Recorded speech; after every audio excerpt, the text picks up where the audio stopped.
Hello les gars, j'espère que vous allez bien et aujourd'hui on se retrouve enfin dans une nouvelle vidéo et enfin dans un nouveau on en parle. J'en ai déjà sorti deux sur la chaîne, une sur Boromir et une sur les Wings, n'hésitez pas à aller les voir si vous les avez pas encore vus.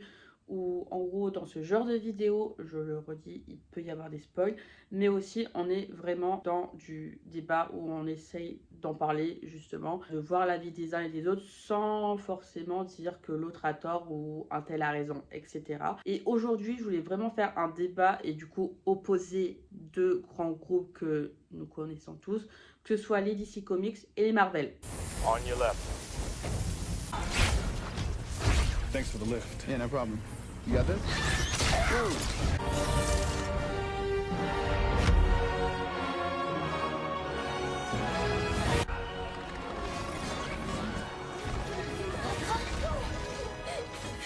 Civilians. Is that everyone? What, you wanted more?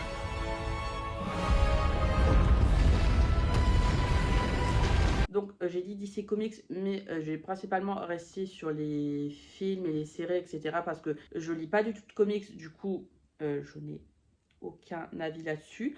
Mais j'ai quand même fait quelques recherches parce que même si j'avais eu quelques échos, et justement DC Comics, en comics c'est sorti bien avant, je crois que c'est sorti 5 à 4 ans avant Marvel. Et du coup en fait je me suis posé la question, est-ce que Marvel aurait existé sans DC? Vraiment. Parce que même si en vrai de vrai, je vais être honnête avec vous, je préfère Marvel, je préfère de loin les héros Marvel, même si en vrai, quand j'étais petit, c'est-à-dire avant mes 10 ans, j'étais très fan de tout ce qui est Batman et Superman et le Joker, Docteur Pingouin, enfin, j'étais très DC quand j'étais petit au niveau des dessins animés. Et je sais pas, à partir de mes 10-11 ans, j'ai complètement changé de bord. Je suis allée de l'autre côté avec Marvel.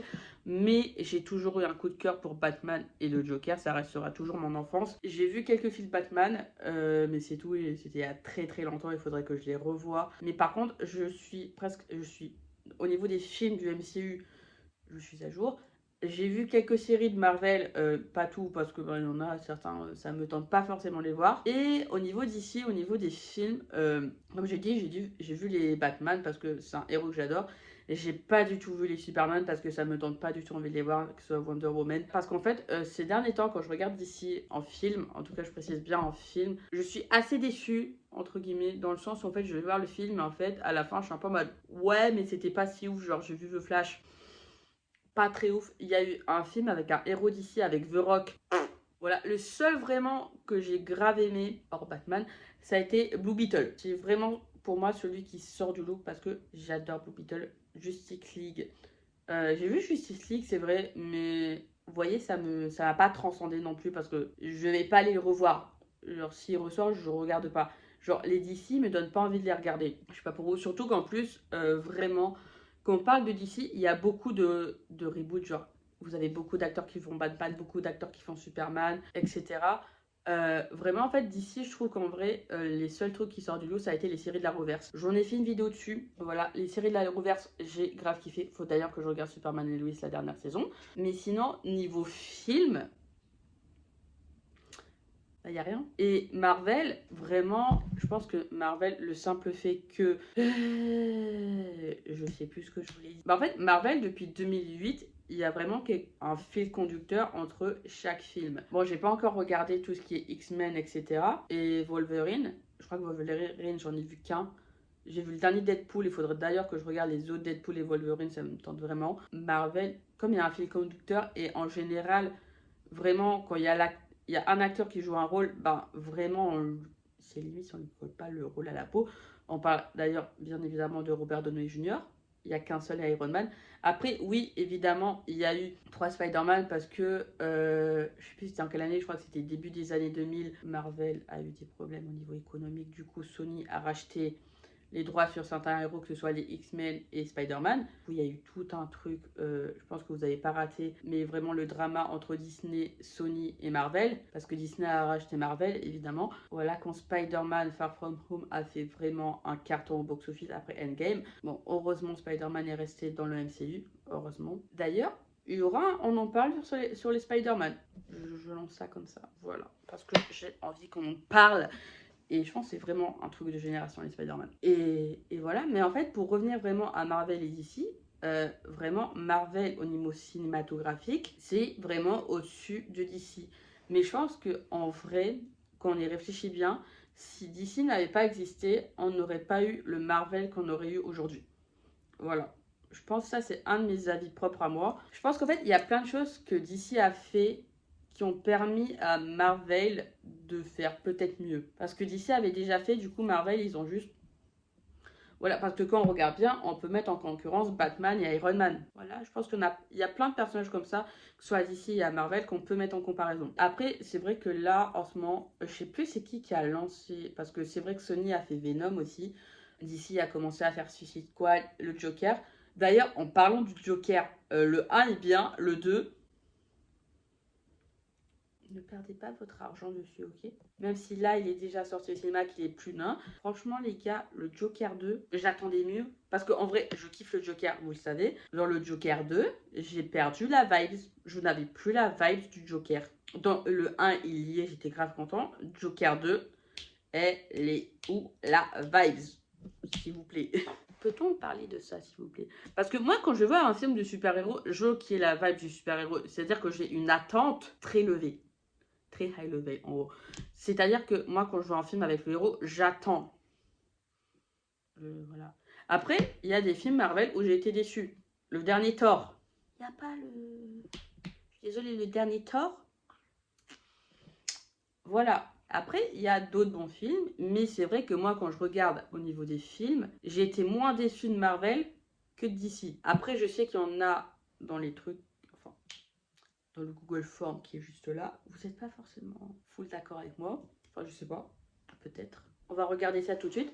D'ailleurs, je vous avais demandé sur le Google Form, du coup, je vous avais dit, est-ce que vous regardez des films Marvel et ou DC? Et en fait, j'ai vraiment remarqué qu'en fait, la plupart, c'est soit vous regardez que Marvel, il y a 60% des gens qui regardent que Marvel, et il y en a 40 qui regardent Marvel et DC. Et en fait, j'ai eu aucun qui regardait que DC. Spécifiquement. Et je pense qu'en fait, les reboots, ça joue peut-être énormément dans le sens où, en fait, une fois qu'un acteur joue le rôle d'un héros, peut-être que du coup, on s'attache évidemment à l'acteur qui joue ce rôle-là. Et s'ils refont un reboot avec un autre acteur, il y aura forcément moins d'attache, on sera forcément peut-être un peu plus déçu par rapport à ce film-là. Parce que clairement, les Batman, et je sais pas combien il y a d'acteurs dessus, mais il y en a au moins 5, 6, 7. Hein. Il y a eu 5 acteurs sur Superman, en comptant la série, évidemment. Mais au bout d'un moment, il faudrait peut-être arrêter et rester focus que sur un. Après, je dis ça, mais quand on regarde, il y a quand même 3 Spider-Man dans Marvel et 3 Hulk. Mais on n'a pas encore atteint les 5. Et du coup, je vais demander les films préférés de DC et de Marvel. Marvel, il y a beaucoup quand même de Spider-Man et beaucoup de Avengers, ce que je peux comprendre. Voilà, parce qu'il y a quand même pas mal de bons films. Après, au niveau de DC, il y a eu beaucoup d'indécisions, les gars. C'est-à-dire qu'il y en a, ils m'ont dit c'est trop dur de savoir, de choisir. Et il y en a, ils ont beaucoup trop... Enfin, ils ont trop peu vu de DC pour choisir. Mais du coup, bah, en fait, en général, si on va les voir, c'est vraiment genre les trucs cultes, genre... voilà. Mais sinon, je pense que de nous-mêmes, si on devait choisir entre un Marvel et un DC, on irait plus facilement voir un Marvel parce que pour le moment, on a été beaucoup moins déçus de Marvel que de DC, je pense. À vous de me dire. Et du coup, on finit avec la question qui va être la plus importante, s'il vous plaît. J'ai demandé, est-ce que vous préférez les films Marvel ou DC? Sur la plupart des réponses, j'ai eu un DC sur 5.